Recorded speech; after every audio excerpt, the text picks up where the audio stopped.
एक तरफ तो लिक्विडिटी भी मजबूत चल रही है, आपको लगता है इस सीरीज में नहीं तो नेक्स्ट सीरीज में 18,400 के चांसेस हैं क्रॉस होने के, क्योंकि लिक्विडिटी तेज तेज बढ़ रही है? 2-3 दिन से मार्केट थोड़ा सुस्त हो गया जी।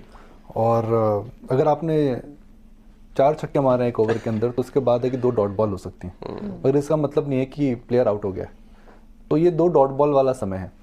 एक अगर आप देखें तो मार्केट के अंदर थोड़ा मुझे उम्मीद ये थी कि मार्केट इस हफ्ते न्यूज़ फ्लो लिक्विडिटी को देखते हुए 8,000 18,400 को क्रॉस कर जाएगा, वह नहीं हुआ। फ्लोज अच्छे हैं, अडानी ग्रुप ऑफ स्टॉक्स के अंदर बड़ी तेज़ी देखने को मिली है। तो मार्केट हम कह रहे हैं ना उस फेज़ में इस समय जा रहा है कि इस समय शायद मार्केट थोड़ा सुस्त सा हो रहा है। मगर क्योंकि एफएनओ एक्सपायरी है, मुझे लगता है एक्सपायरी के बाद अगर ग्लोबली कुछ डेट सीलिंग को लेकर के बड़ी समस्या नहीं आती है, कोई बड़ा एफआई रिवर्सल नहीं आता है, तो मार्केट के अंदर मुझे कोई खतरे के बादल तो नहीं दिख रहे हैं। मेरा मानना था कि मार्केट नया हाई बनाएगा, वो मई में बनाएगा, जून में बनाएगा। देखिए ये तो एक बोलना बहुत मुश्किल होता है, शॉर्ट टर्म में मार्केट के अंदर कई फैक्टर्स होते हैं, मगर डायरेक्शनली मार्केट के अंदर इस समय बहुत बड़ी मंदी नहीं करनी चाहिए, मार्केट के अंदर शॉर्ट नहीं जाना चाहिए। मार्केट के अंदर आपको अगर रैली मिस हो गई है तो आपको थोड़े डिक्लाइन का वेट करना चाहिए, और मुझे लगता है डिक्लाइन जरूर आएगा। इंडिविजुअल स्टॉक्स के अंदर इस समय परफॉर्मेंस अच्छा है, भाई अडानी ग्रुप्स के अंदर कमबैक देखिए, या फिर आप देखिए कितने स्टॉक्स इस समय नई 52 वीक हाई बना रहे हैं। तो मुझे लगता है कुल मिलाकर के जो कंस्ट्रक्ट है मार्केट का बुरा नहीं है। देखो जी, फॉलोअप सवाल मैं आपसे अदानी ग्रुप स्टॉक्स के बारे में करना चाहूँगा। कल हमने last hour of second half में बड़ी एक्सक्लूसिव ब्रेक की कि राजीव जैन जी 3-4 दिन से खरीदारी कर रहे हैं, और उन्होंने अब $1 बिलियन फ्रेश भी कमिट सा कर दिया है, क्योंकि 3-4 इनके पब्लिक इनके QIP आने वाले हैं। 3 दिन से अच्छी रैली, जो लेके बैठे हैं इन्वेस्टर्स, जो सही टाइम पे घुस गए थे, उन्हें क्या करना चाहिए?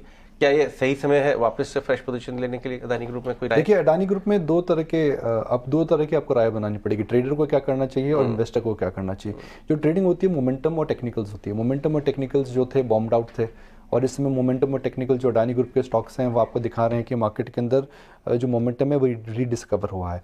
तो वह आपको अगर ट्रेडिंग करनी है तो आपको ट्रेडिंग प्रिंसिपल्स फॉलो करने पड़ेंगे, स्टॉप लॉस लगाना चाहिए, आपको देखना चाहिए कि आपको ट्रेडिंग कंफर्ट कहाँ है और कहाँ आप वॉलेटिलिटी एब्जॉर्ब कर सकते हैं। कुछ हर अडानी ग्रुप स्टॉक के अंदर एक सेम प्रकार का पैटर्न नहीं होता है। कुछ स्टॉक्स हैं जो एफएनओ में, कुछ स्टॉक्स हैं जो एफएनओ में नहीं है, कुछ स्टॉक्स में 5% से सर्किट है, कुछ स्टॉक्स में सर्किट नहीं है। तो एक यूनिवर्सल आप उसके अंदर वह नहीं बोल सकते हैं कि फैक्ट क्या रहेगा। पर जहाँ तक एक 3 से 5 साल व्यू की बात आती है तो अजय, मुझे लगता है कि जो मार्केट में कंसर्न्स आई थी जी हिंडनबर्ग रिपोर्ट के बाद अडानी ग्रुप स्टॉक्स के अंदर डेट की प्रॉब्लम आएगी, ग्रुप की ग्रोथ खत्म हो जाएगी, इन्होंने जो प्लान करा था पूरा विजन खत्म हो जाएगा, ऐसा नहीं होने वाला अजय। इस कंपनी के अंदर अभी भी पोर्ट्स हैं, एयरपोर्ट्स का राजस्व ऑपरेटर हो चुका है अडानी ग्रुप।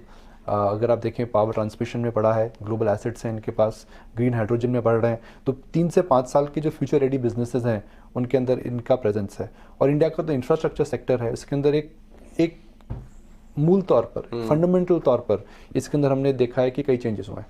हिंदुस्तान में सड़कें देखिए कितनी बढ़ रही हैं। हिंदुस्तान के अंदर आप देखिए बॉम्बे में हम जाते हैं तो सी लिंक को बनने में 20 साल लगा, मगर जो कोस्टल लिंक आ रहा है कितना तेजी से चल रहा है। तो यहाँ पे इंफ्रास्ट्रक्चर में जेन्युइन चेंजेस आ रहे हैं। इनफैक्ट यही बात राजीव जैन ने आपको कही थी उस समय कि एक वंडरफुल इंफ्रास्ट्रक्चर एसेट्स का बुके है जो बनाना चाहते हैं, और हमने कल ये खबर ब्रेक की। लेकिन पिछली बार जब राजीव जैन खास तौर पर हमसे बात कर रहे थे, निकुंज के साथ पहला इंटरव्यू दिया था इतनी बड़ी डील के बाद, तभी उन्होंने बता दिया था कि मैं और परचेजेस देख रहा हूँ।